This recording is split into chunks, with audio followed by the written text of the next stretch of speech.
Now, rainbow fish are an absolutely beautiful, stunning species of fish, but I like them best when they're not mine.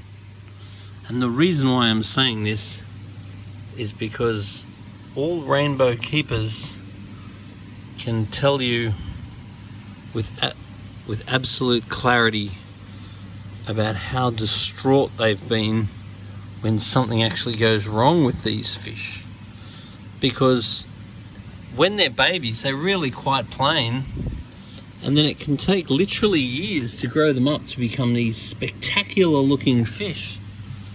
But sometimes they just seem to get infections, some sort of bacterial infection that just wipes them all out. And all the rest of the fish in the tank can be totally fine. And you can test up the water and everything seems to be totally fine.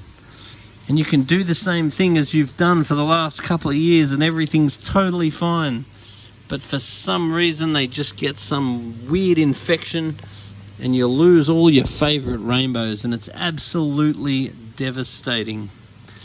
This isn't common with most other species of fish. It's definitely something that I encounter with a rainbow fish every now and then. And it can happen when you introduce a new fish, even though the new fish doesn't appear to have any sort of issue. And it can also happen for what appears to be no reason. You can have not added new fish for a long time. You can have not done a water change unusual, or maybe you did do an extra large water change or whatever you've done. And there are many times that when I just haven't been able to pinpoint the exact reason why the rainbow fish just all decided to shit themselves, even though the other fish in the tank are totally fine. So anyway, if you have suffered from rainbow fish disappointment before, put a little note on the bottom of this video. Tell us what happened, and tell us if you think you know the reason why your rainbow fish just decided to simultaneously and quite visually spectacularly go to God. Did you figure out the reason? Or are you like other people where you're not even sure why the bloody things died, but they all just decided to die?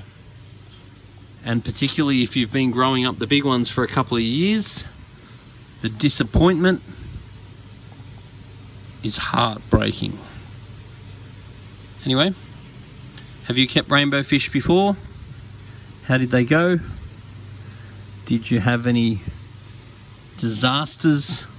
And were you able to explain them? You can hear the pain in my voice.